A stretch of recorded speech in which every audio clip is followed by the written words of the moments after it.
Selamat pagi Bapak Ibu sekalian, terima kasih telah bergabung kembali ya di meeting kita pada hari ini. Yang hari ini juga akan membahas mengenai pemeliharaan ayam di musim hujan. Kita saat ini sudah memasuki musim hujan ya. Semoga pembahasan ini dapat membantu. Pembahasan ini nanti akan disampaikan oleh Dr. Prihatmi Handayani. Langsung saja untuk mempersingkat waktu ya, saya persilakan untuk Dr. Prihatmi dimulai penjelasannya. Baik, terima kasih Bu Lois. Assalamualaikum warahmatullahi wabarakatuh. Selamat pagi Bapak-Bapak dan Ibu semua. Alhamdulillah kita bisa berkumpul kembali pada pagi ini, di mana saya akan membawakan presentasi tentang pemeliharaan ayam di musim hujan. Ya, secara umum kita ketahui, adapun tujuan dari manajemen pemeliharaan ayam yaitu diperolehnya ayam yang sehat, produksi yang optimal sehingga memberikan keuntungan. Saat ini kita sudah memasuki musim hujan. Pergantian musim kemarau ke musim hujan mempunyai tantangan tersendiri bagi peternak. Bila tidak dipersiapkan sebelumnya, akan banyak ditemukan masalah terutama pada kasus penyakit ayam yang mengakibatkan dampak negatif pada usaha ternaknya. Perubahan-perubahan pada musim hujan, kondisi ini banyak berpengaruh pada ayam, seperti perubahan adanya cekaman suhu. Pada musim hujan, suhu lingkungan di sekitar lokasi ternak ayam sangat berbeda dengan musim kemarau. Di musim penghujan, udara lebih dingin, suhu lingkungan lebih relatif rendah. Jika brooding pada musim hujan, biasa hampir sepanjang hari diperlukan pemanas dan masa brooding akan berlangsung lebih lama hingga 14 hari bahkan lebih sesuai kebutuhan di kandang. Tentunya ini menambah biaya untuk pemanas, namun akan memberikan kondisi yang lebih baik untuk pertumbuhan DOC. Selanjutnya yaitu kelembapan yang tinggi. Di musim penghujan, kelembapan udara yang tinggi bisa mencapai 85%. Pada kondisi ini, saluran pernapasan ayam bisa sangat terganggu karena menghirup udara yang mengandung banyak air, apalagi kandang yang open house sangat tergantung pada kondisi udara, sedangkan sistem closed house pergerakan udara lebih stabil dan kelembaban udaranya juga bisa diatur. Perubahan lain yaitu kecepatan angin yang bertambah ekstrim. Di beberapa tempat, kecepatan angin bertambah drastis hingga menyebabkan ayam terkena stres. Bahkan ada beberapa kandang yang rusak dan roboh. Kerusakan tersebut mengakibatkan kerugian besar bagi peternak. Selanjutnya, tercemarnya air minum. Peningkatan curah hujan akan menambah volume air tanah. Hal ini justru sering menjadi masalah baru, yaitu penurunan kualitas air menjadi keruh, berbau, dan bercampur dengan partikel organik atau material lumpur. pH air cenderung lebih asam. Dari segi kualitas mikrobiologi, pada musim hujan, sumber air yang berasal dari air tanah bisa tercemar mikroba patogen seperti E. coli dan Salmonella. Bakteri ini bisa terbawa bersama feses ayam atau sampah di lingkungan peternakan. Masalah pada pakan pada musim hujan juga kerap kali menyebabkan masalah, baik kuantitas maupun kualitas. Pakan merupakan zat yang kaya akan nutrisi. Tingginya kelembaban udara menyebabkan penyimpanan pakan dalam gudang tidak bertahan lama. Tingginya kelembaban udara secara langsung mempengaruhi kandungan air di dalam pakan. Bila melebihi 14%, akan mempercepat pertumbuhan jamur dan menurunkan kualitas pakan.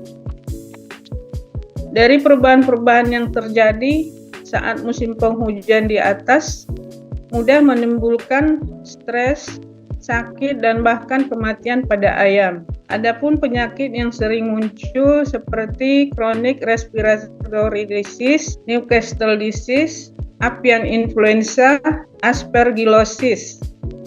peningkatan risiko penyakit yang datang berbarengan dengan musim hujan disebabkan oleh kondisi lingkungan tersebut tidak ideal bagi ayam. Di sini ada beberapa tips pemeliharaan ayam di musim hujan yang perlu diperhatikan, yaitu 1. Manajemen kandang. Bila ada DOC, kita ketahui 2 minggu pertama DOC mempunyai kepekaan yang tinggi terhadap suhu lingkungan karena tubuhnya belum mampu beradaptasi sehingga dibutuhkan pemanasan yang dapat memberikan kenyamanan pada DOC tersebut. Peternak perlu untuk menyesuaikan perpanjangan pemanas jika diperlukan dan tetap mengontrol secara ekstra penurunan suhu yang mungkin terjadi. Bila mempunyai tirai, secara sigap harus mampu mengatur buka tutup bila hujan turun supaya air hujan tidak masuk ke kandang. Pastikan juga kandang mempunyai atap yang tahan air, tidak bocor, dan memiliki saluran pembuangan yang baik. Hal ini mengurangi genangan di kandang. Kualitas air minum perlu dicek, yaitu kualitas air tanah seperti pH, logam berat, dan bakteri patogen. Tempat air minum juga perlu dibersihkan dan pasokan air minum dipastikan cukup hingga air yang diminum ayam, air tanah atau yang diternak layak untuk diminum oleh ayam. Kemudian untuk pakan, dipastikan juga kondisi pakan yang layak diberikan kepada ayam sesuai dengan umurnya. Gudang penyimpanan dalam kondisi kering, juga pakan yang diberikan dalam kondisi baik, tidak ada karung yang sobek agar tidak ada percikan air yang masuk. Pemberian pakan menggunakan sistem first in, first out, yaitu pakan yang masuk duluan yang akan diberikan terlebih dahulu. Kemudian, daya tahan tubuh ayam juga perlu diperhatikan, yaitu dengan mengontrol jadwal vaksin yang sedang berjalan, revaksinasi pada ayam produksi, pemberian vitamin, terutama vitamin yang meningkatkan kekebalan tubuh ayam, juga pemberian antibiotik sebagai cleaning, dan pemberian antihelmintik. Bila program vaksin, revaksinasi, dan medikasi berjalan sesuai jadwal, ayam akan dalam kondisi sehat dan memiliki daya tahan tubuh yang kuat untuk beradaptasi pada lingkungan di musim penghujan. Demikian penjelasan yang saya berikan, saya kembalikan kepada moderator. Baik, terima kasih Dr. Prihatmi atas penjelasannya. Mengingatkan kembali ya Bapak Ibu bagi kita memasuki musim penghujan untuk mereview kembali manajemen pemeliharaan ayamnya di kala musim hujan seperti ini. Untuk itu saya buka ruang diskusi bagi Bapak Ibu yang ada pertanyaan ataupun ada bahan diskusi yang mau didiskusikan, saya persilakan. Adakah dari Bapak Ibu? Mbak Louis? Iya, baik. Bu Rida, saya persilakan, nanti langsung dijawab oleh Bu Pri. Baik, terima kasih sebelumnya atas penjelasan yang disampaikan oleh Ibu Dr. Prihatmi. Saya Rida dari Bogor ingin menanyakan tentang penyakit koksi yang berhubungan dengan kelembabannya. Tadi tidak disebutkan ada koksidiosis di antara penyakit yang muncul di saat musim penghujan. Mohon penjelasannya Ibu Prihatmi untuk penyakit koksidiosis sendiri. Terima kasih. Baik, Bu Rida, terima kasih ya dari tadi penjelasan yang singkat. Memang saya sebutkan beberapa penyakit yang muncul pada musim penghujan.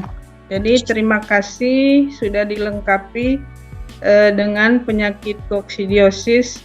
Betul, pada musim hujan juga kerap kali penyakit koksidiosis ini muncul karena kelembapan yang tinggi itu seperti tadi bisa menyebabkan kondisi ayam lebih lemah, kondisi stres, dan penyakit apapun akan dengan mudah muncul. Jadi makalah presentasi ini tidak menutup kemungkinan penyakit-penyakit lain yang ditambahkan pada tadi penyakit pada lembar ketiga ya, termasuk koksidiosis juga, penyakit cacingan juga sering muncul pada musim hujan ini. Terima kasih untuk tambahannya Bu Rida.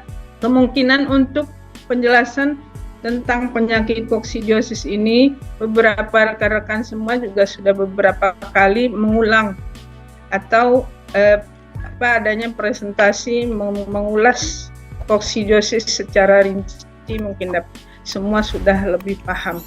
Begitu Bu Rida. Baik, terima kasih Bu Prihatmi. Saya hanya ingin menambahkan itu saja. Penyakit yang memang ya dia untuk kelembaban ya, kelembaban tinggi pasti otomatis, apalagi untuk saat masuk DOC dia paling mengancam ya di antara penyakit ND dan IB ya di umur awal. Terima kasih Bu Prihatmi. Ya, benar Bu. Ya, terima kasih kembali. Ya baik, terima kasih Bu Rida atas pertanyaannya. Saya masih buka bagi Bapak Ibu yang masih ada pertanyaan. Baik, Mbak Louis. Silakan Pak Makmur. Baik, terima kasih Dr. Prihatmi. Saya Makmur dari Bogor. Saya hanya ingin ada sedikit pertanyaan itu tentang di musim penghujan. Biasanya kan peternak itu banyak yang masih mempergunakan sumur-sumur resapan. Nah, kadang-kala kan pada saat musim-musim hujan ini kan kasus coli tinggi. Nah, mereka kadang-kala mengakali dengan pemberian klorin ataupun kaporit. Ya. Nah, kalau menurut Dr. Prihatmi, itu sebenarnya lebih efektif penggunaan klorin atau kaporit. Ya, itu kadang-kala ternak juga ada yang menanyakan ya.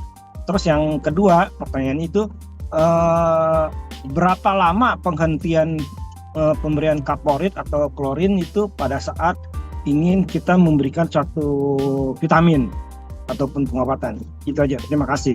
Baik Pak Makmur, pertanyaannya terima kasih. Untuk pemakaian klorin ataupun kaporit lebih baik mana?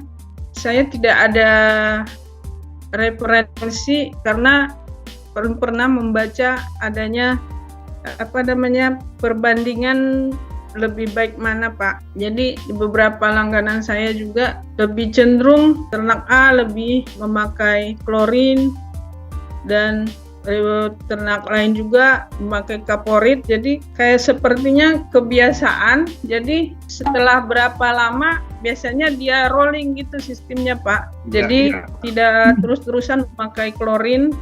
Dan untuk tadi pertanyaan kedua, untuk menghentikan untuk vaksin atau pemberian vitamin, sebaiknya juga mungkin sehari sebelumnya itu bisa dihentikan atau pas pemakaian, karena pemakaian kaporit ataupun klorin tadi sebelum di pemberian vitamin atau vaksin atau pengobatan itu kan lebih dahulu pengosongan itu kan tempat air minum ya Pak. Iya. Dan biasanya dibersihkan, kemungkinan tidak begitu pengaruh.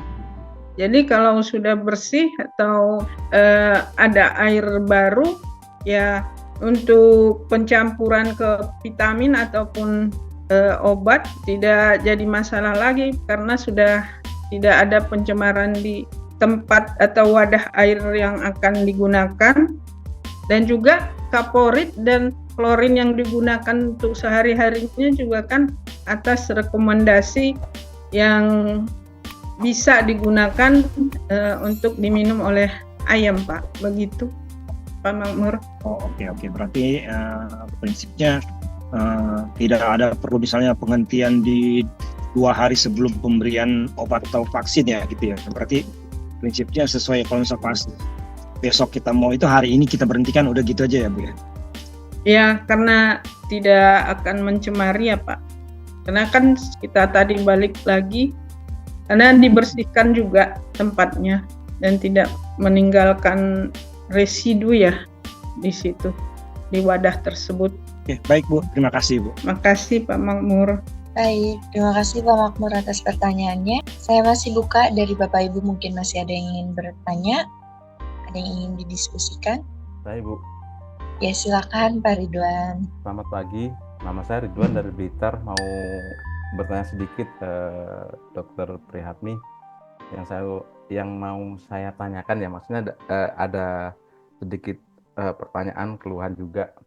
Waktu musim kemarau kemarin di customer saya itu kan saya lihat kan kolinya itu tinggi gitu kan. Nah terus kemudian sekarang kan udah mulai musim penghujan gitu, mungkin dari penjelasan tadi untuk koli mungkin lebih banyak lagi gitu kan. Berarti kalau sudah musim penghujan ini, dari kebiasaan customer saya yang dipakai itu berarti untuk antisipasinya harus lebih diperketat lagi atau bagaimana Bu ya? Atau memang di musim penghujan ini kolinya memang lebih tinggi daripada kemarau? Itu aja Bu dari saya, Bu Sri. Ya, terima kasih Pak Ridwan pertanyaannya. Waktu musim kemarau, apakah di ternak Pak Ridwan dia rutin melakukan tes untuk kualitas airnya, Pak? Enggak Bu, enggak rutin. Beliau enggak rutin tes, tapi dia hanya seperti yang dilakukan seperti Pak Makmur tadi ya, untuk klorin gitu aja sih yang rutinnya gitu. Pengalaman di langganan saya juga ya Pak Ridwan, dia tiap hari pakai, tapi itunya tinggi, kolinya tinggi. Dia sudah melihat sendiri waktu ayamnya dibedah, jadi kayaknya dia tuh marah-marah ke yang punya produk ya. Ini gimana air saya kok bisa, tapi kan karena kondisi tertentu cemaran dari sumber airnya itu kan bisa jadi melebihi batas ambang untuk dosis yang dipakai daripada klorin atau kaporit yang digunakan. Jadi perlu sekali disarankan Pak Ridwan seperti tadi, untuk kualitas air perlu dicek itunya, kualitas pH, keasaman, bakteri patogennya. Jadi kalau ada sekali-sekali diperiksa dan dia melihat hasil dari hasil lab tersebut, tentu dia akan berpikir, tidak akan menyalahkan, oh sudah dikasih antibiotik, sudah diberi klorin, kok ayam saya masih kena koli gitu Pak. Iya betul Bu, yang saya rasakan seperti itu. Memang jadinya kan yang disalahkan seperti yang produknya gitu yang jadi. Iya, utama juga kan kalau dia masih sistem alat untuk air minumnya masih tradisional kan, itu juga kebersihannya kan sangat berpengaruh Pak, ya, kebersihan dari kandangnya sendiri. Iya. Ya, mungkin nanti untuk rutin untuk melakukan cek airnya itu sendiri ya Bu ya. Betul Pak. Ya, Bu. Terima kasih Bu Pri atas penjelasannya. Ya, terima kasih Pak Duan. Baik, terima kasih Pak Ridwan atas pertanyaannya juga. Baik, saya rasa sudah cukup ya Bapak Ibu untuk ruang diskusinya. Kalau begitu untuk diskusinya saya tutup dan saya persilakan Bu Pri untuk kesimpulan atas presentasi pada hari ini. Baik, pemeliharaan ayam yang baik pada kondisi musim hujan ataupun musim kemarau, dengan pemeliharaan yang baik akan mencapai performa ayam yang sehat, produksi yang optimal, sehingga memberikan keuntungan yang maksimal. Terima kasih saya ucapkan kepada Bapak-bapak dan Ibu, Pak Makmur, Pak Ridwan, Bu Rida atas masukannya, juga kepada Bapak dan Ibu semua yang telah meluangkan waktunya untuk mengikuti presentasi saya ini. Saya ucapkan Assalamualaikum warahmatullahi wabarakatuh dan selamat pagi. Baik, selamat pagi. Terima kasih sekali lagi Bu Prihatmi. Terima kasih juga Bapak Ibu yang telah meluangkan waktunya untuk hadir. Saya tutup untuk meeting presentasi kita pada hari ini ya Bapak Ibu. Terima kasih, selamat pagi.